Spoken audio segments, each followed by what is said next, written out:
Daily life স্টোরির নতুন একটি ভিডিওতে আপনাদের সকলকে স্বাগত। আজ আমাদের দীঘায় প্রথম দিন বিকালবেলা।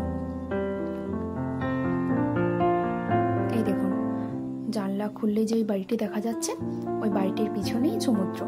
এখান থেকে তাও একটুখানি দেখা যাচ্ছে। আমাদের হোটেল থেকে সমুদ্রের দূরত্ব প্রায় ওই 1 মিনিট মতো হবে। আর যেখানে হোটেলটা, যেখান থেকে আমরা যে রাস্তা দিয়ে যাব সমুদ্রে, সেই রাস্তাটিও খুব সুন্দর। একদিকে হোটেল আর একদিকে নানান রকম দোকান। তাড়াহুড়োর মধ্যে হলেও ভালোই হোটেলটা পেয়েছি। হোটেলটিও ভালো আর জায়গাটিও ভালো। এবার একটু বেরোতে হবে, রেডি হয়ে নিই। একটু রেস্ট নিচ্ছিলাম, তো আমার হাজবেন্ড বললো, তুমি কি এখানে রেস্ট নিতে এসেছো? যে চলো আগে বাইরে চলো। তাই এবার বেরোতেই হবে। যাই হোক, রেডি হয়ে নিই এবার।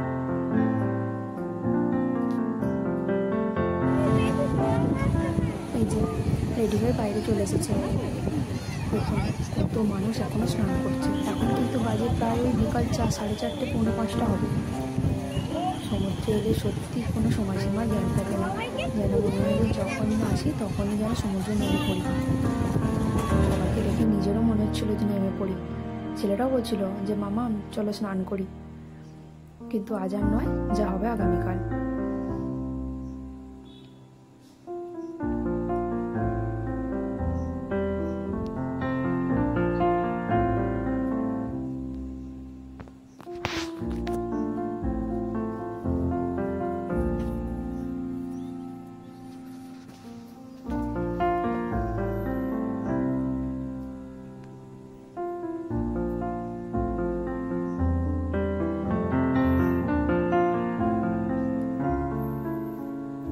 এই দেখুন, সমুদ্রে এত মানুষজন আর এই ঝাউবনটাতে একদম নিস্তব্ধতা। আগে যখন আমি এসেছিলাম, তাও অনেক বছর আগেকার কথা, তাও আমি 3-4 বার এসেছি। যতবারই এসেছি ততবারই এই ঝাউবনগুলোর নিচেতেই পিকনিক করা হতো।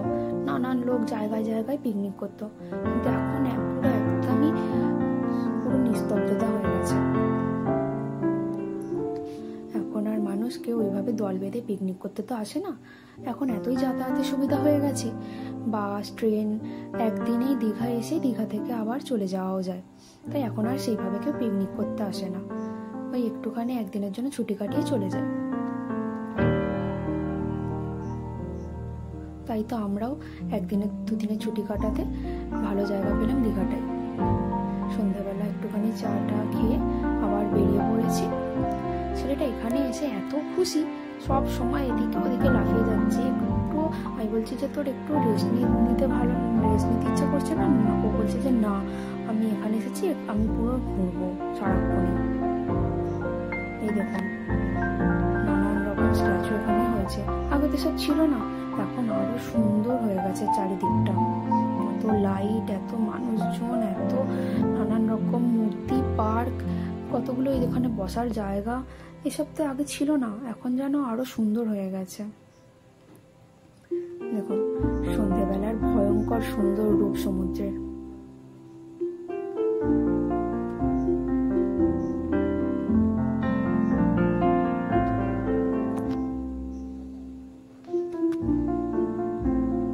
কত মানুষ এখানে বসে আছে, এত সুন্দর হাওয়া দিচ্ছে। সমুদ্রের ধারে এলে আর কোথাও মনে হয় না যে যাই। এখানে বসে 1 কাপ চা আর নাহলে কিছু ঝালমুড়ি আর ওই সমুদ্রের সুন্দর দৃশ্য, ব্যাস আর কি চাই। আর ওই যে স্ট্রিট লাইট গুলো দেখা যাচ্ছে না, ওখানে কি সুন্দর রবীন্দ্রসঙ্গীত হচ্ছে। এই যেখানে ছেলেটা বললো যে খিদে পেয়েছে, তো একটু কিছু খাইয়ে দিয়ে এবার ছেলেটাকে, নিজেরাও অল্প কিছু খেয়ে নিই। শুধু চা ছাড়া সন্ধ্যাবেলার কিছু খাওয়া হয়নি। সন্ধ্যাবেলা চাটা খেয়ে একটু আবার ম্যাগি খেলাম, খেয়ে আবার বেরিয়ে পড়েছি। এখানটা সামনেটায় এত সুন্দর মেলা বসেছে চারিদিকে, নানান রকম দোকানপাট। কিন্তু আমার ছেলেটা অদ্ভুতভাবে এখানে এসে একটাও বায়না করেনি। ও না এই প্রকৃতি এত সুন্দর, সমুদ্র এসব দেখে না মুগ্ধ হয়ে গেছে। ও তাই জন্য বায়না করেনি কোনো কিছু। কিন্তু ও না বায়না করলে কি হবে? আমার যেন মনে হচ্ছে যেন আমি এটা কিনি ওইটা কিনি। এত সুন্দর জিনিসপত্র বিক্রি হচ্ছে, সব শামুক, তারপরে শাঁখ, ছোট ছোট এইসব দিয়ে নানান রকম জিনিস তৈরি করে বিক্রি করছে। তো মনে হচ্ছে যেন এইটা ছেড়ে ওইটা কিনি। আমার হাজব্যান্ড বলছে যে আগে তুমি দেখো, আজকে এখনো তো 2 দিন আছি আমরা, তারপরে কিনবে কোন। ঠিক আছে, আজকে দেখি, যদি কোনো কিছু পছন্দ হয়, সেরকম খুব পছন্দ হয় তো নেবই।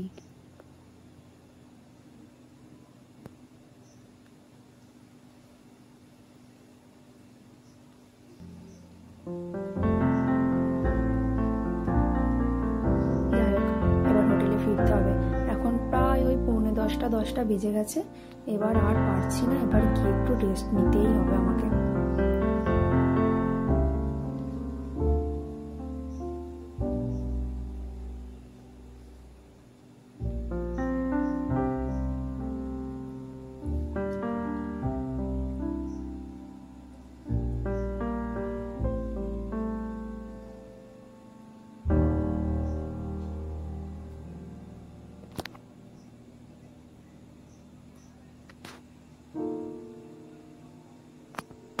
এই আবার এখন ফেরার সময় আইসক্রিমের বায়না।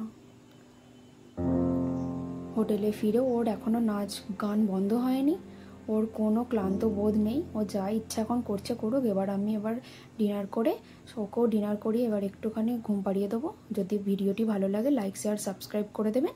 আবার দেখাবেন নতুন কোনো ভিডিওতে। ভালো থাকবেন, ধন্যবাদ।